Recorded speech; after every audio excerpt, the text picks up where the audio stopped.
28-17? How about them Dolphins, baby?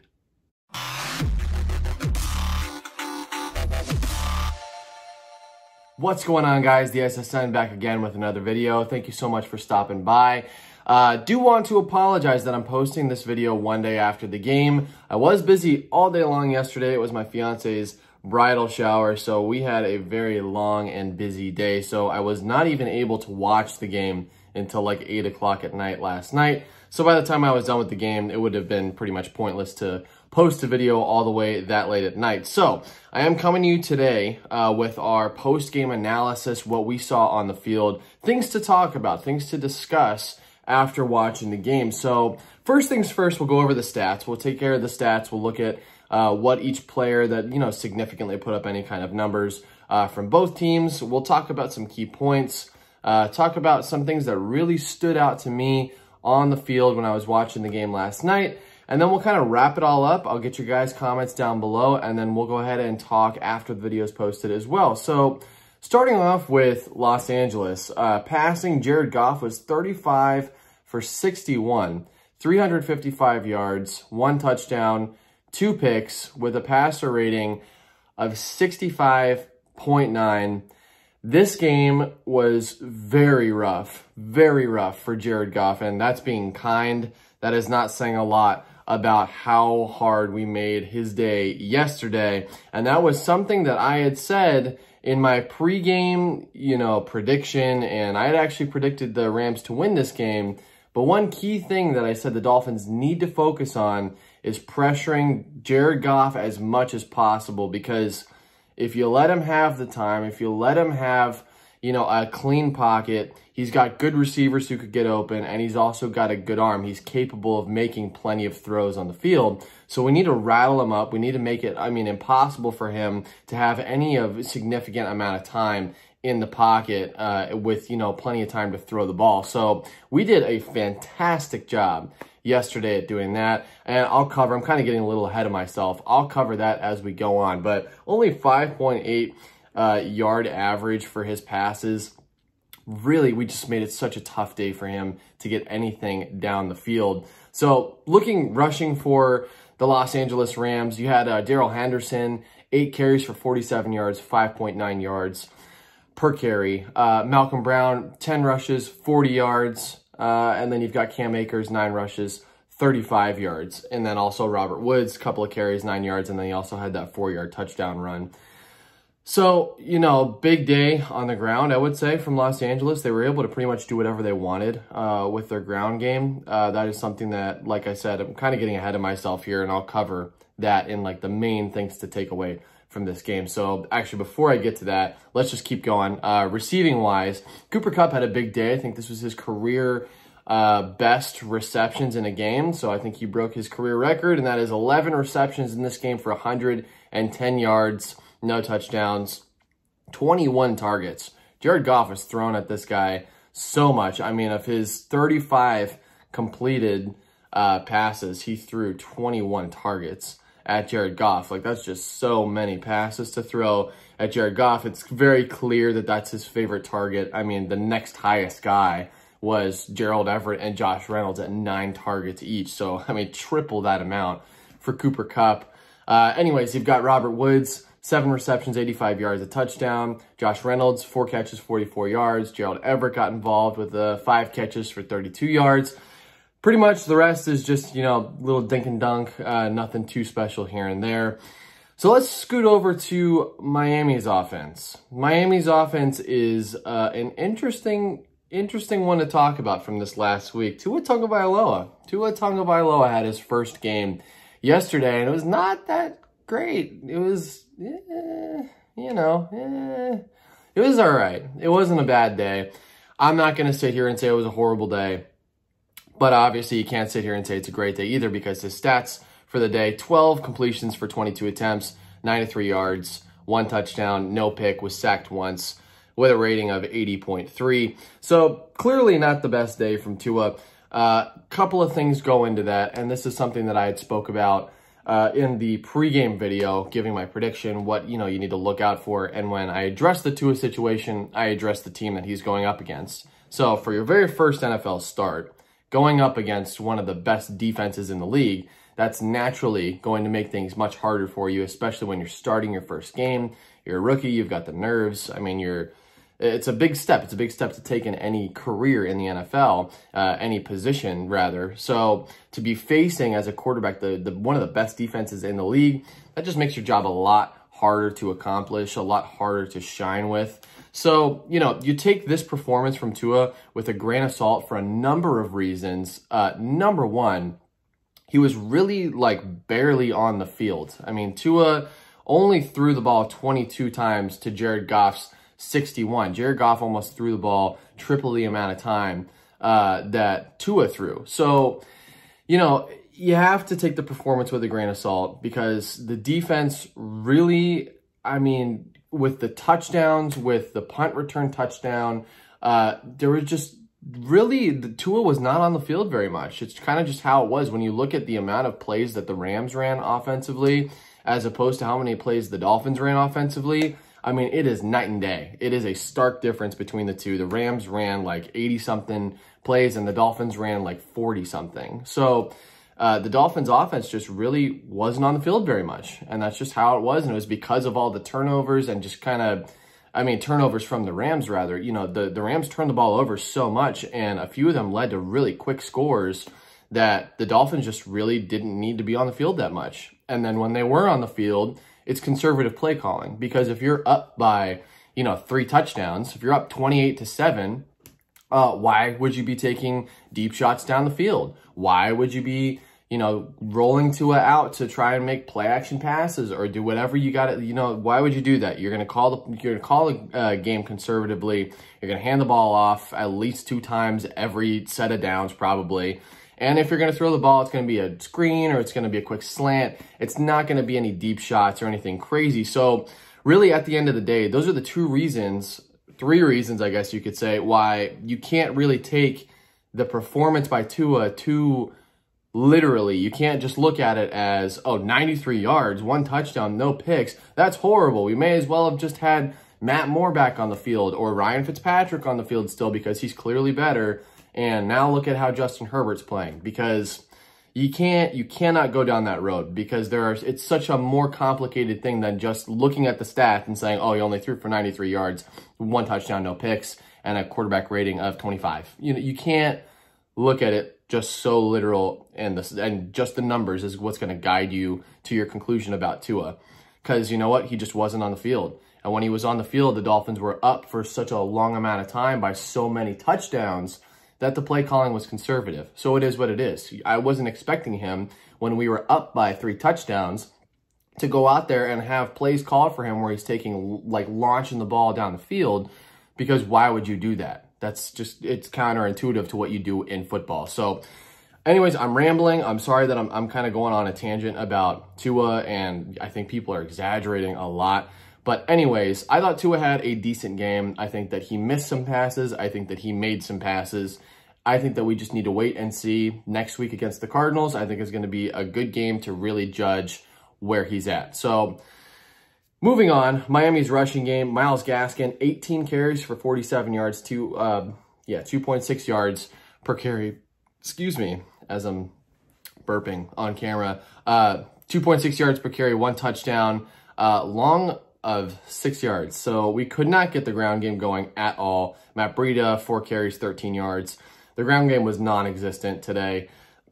So, that it is what it is. I would like to have seen that happen more, us really get the ball moving on the ground, but we weren't able to do that. And LA's got a really good defensive line anyway. So Miami's receiving, Durham Smythe, 2 receptions, 16 yards. Myles Gaskin, 3 receptions, 16 yards. Jakeem Grant, 1 reception, 15 yards. Preston Williams, a couple of catches, couple of drops though, and that's something that I'm going to touch on for 15 yards. You got a couple other guys getting, 1 catch here and there, and then Devontae Parker with that touchdown grab for Tua's first, number 1 to number 11, and we win by 11 on 11-1. That's pretty cool. Anyways, beyond that, guys, it was really such a story of defense for Miami. Now that I'm moving past the stats, I did, as I was watching the game, take some notes, and I was looking at my notes, and I kind of just narrowed it down to we can look at the good and the bad of this game. And so let's just kind of go back and forth. I'm going to go one by one, so I'm not piling on all the good and then all the bad, or vice versa. So first of all, the bad. The bad thing for Miami was run defense. Our run defense was just not there. I kind of touched on it earlier when I was looking over the stats.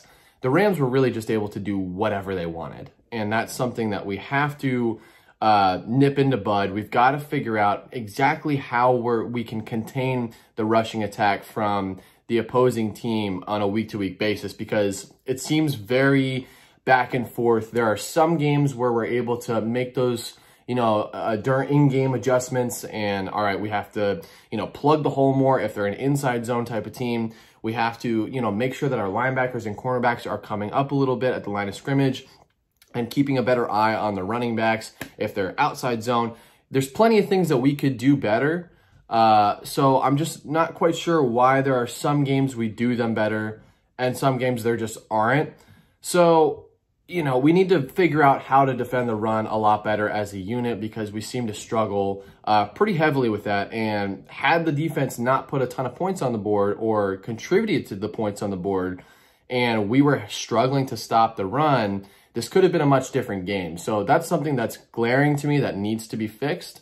But switching over to the good side of things, kind of the counter, it's going to counterbalance the run defense. The pass rush was unbelievable yesterday. It was absolutely brilliant. The scheming was fantastic. LA had no answer for the zero blitzing that we were doing, and they were explaining it in game, and it was, it was very clear. It was easy to see what we were doing. We weren't having any safety dropping back, playing any kind of center field. It was just strictly man-to-man from our corners and from our safeties. And everyone else, we were just bringing the house at Jared Goff all game long. I mean, we did it so many different times. And LA literally had no answer for when we were doing that.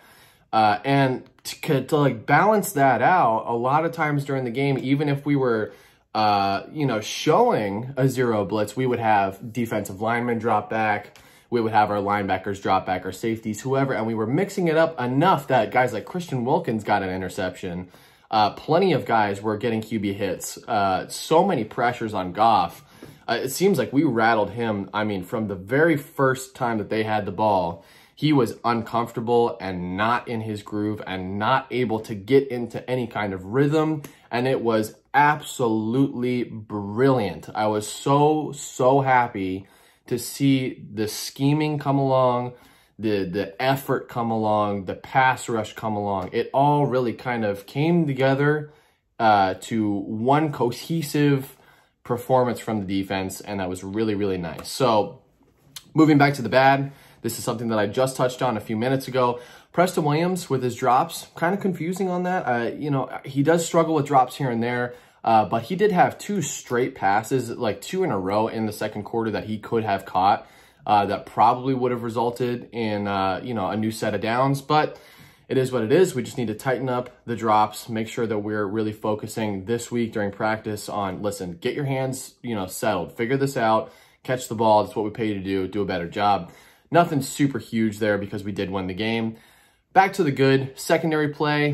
When Jared Goff had time, and that was a very rare thing in this game, when he had the time, our cornerbacks did a good job. And you even saw that in situations where we were zero blitzing and where Jared Goff even was still trying to get, the ball out and was still trying to, get a pass off, even though it was a stupid decision to even try to throw the ball in that situation. Take a sack or throw the ball away. Even when there were situations where he was trying to get the ball to his guy, for the most part, they were covered. So our cornerbacks did a good job. Our defensive line did a good job. The only thing that we struggled with defensively, like I said, was that run defense. So secondary play, really, really solid job. I was happy to see the adjustments that we made, the way that we really came after Goff the whole game and didn't allow him any time to let his receivers get open, down the field. So the last negative that I want to touch on is our offense. Like I said, our offense really just couldn't get rolling at all. That has a lot to do like I said, so much to do with the defense because we had so many turnovers, including 4 in the first half of the game. I mean, Jared Goff with the 2 picks, Jared Goff with the 2 fumbles. It was a lot of stuff, a lot of, you know, inability for the offense to even really see much of the field during the game. So I can't place it all on the offense that we couldn't get it rolling, but also we need to do a better job at run blocking. I think that our run blocking struggles a lot sometimes, and we need to do a better job at, you know, run blocking so that we can, you know, be at least more of a 2-dimensional team, so we can do more things. We have more options on the table to where we can rush the ball successfully, which opens up play action, which opens up, you know, every other type of play offensively. So we need to get the ball rolling offensively. We need to make sure that we establish the run game. That's the negative from that. But that's the last one. And switching over to the good, capitalizing on turnovers, very crucial when you're playing NFL football. If you're creating turnovers constantly in a game and you are not able to capitalize on them, you will most likely lose that game. Because if you turn the ball over at all, a good team will capitalize on those mistakes. So the fact that we were able to do that yesterday, you know, when we were doing scoop, like Andrew Van Ginkel with his scoop and score, we've had interceptions that eventually led to touchdowns. And then obviously Jakeem Grant with his punt return touchdown, longest in Dolphins history. You know, capitalizing on the turnovers, capitalizing on the loss of downs, you know, all of that coming together and really kind of just taking advantage of whatever situation we were in as a team was absolutely crucial, was so important to the team. So really, I'm just super excited that we took advantage. We did what we did. We had a clean game. Our defense showed up and did exactly what it needed to do. The offense didn't turn the ball over too many times. We did have a couple, 2 fumbles, but it is what it is. These are things we can clean up. And Tua, it was his first game, so I'm not looking at it and weighing this game like it's the only one he is ever going to play. I don't want to go on another rant, but you have to take it with a grain of salt. You have to take it with the mindset of it's his first game ever against a very good defense, and he barely saw the field.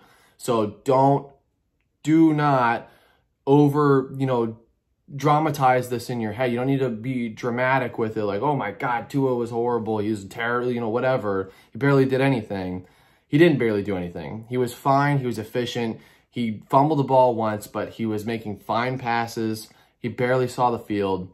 We just got to let it be and move on to next week against Arizona. So, guys, that is the total analysis of the game yesterday. I'm sorry it's a bit of a longer video. Hopefully you're hanging in until the very end. But, you know, guys, before we end the video, I just want to say thank you for the support. Thank you so much for helping grow the channel. We are getting so close to our first 1,000 subs. So guys, if you haven't already and you enjoy the content and you want to see more, definitely help out, join the squad, hit the subscribe button down below, as well as that bell icon for notifications so you can be kept up to date when we're putting out Dolphins videos like this, trades, you know, cuts, anything like that. We have a ton of content on the channel and lots of really cool stuff coming too, guys. I have a couple of things in the making, in the works for when we hit 1,000 subs that I'm definitely going to start doing. That's going to change this channel a ton. So please, guys, if you're interested, definitely subscribe and then hit that bell icon. And if you're already subscribed, guys, share it, send it to your friends,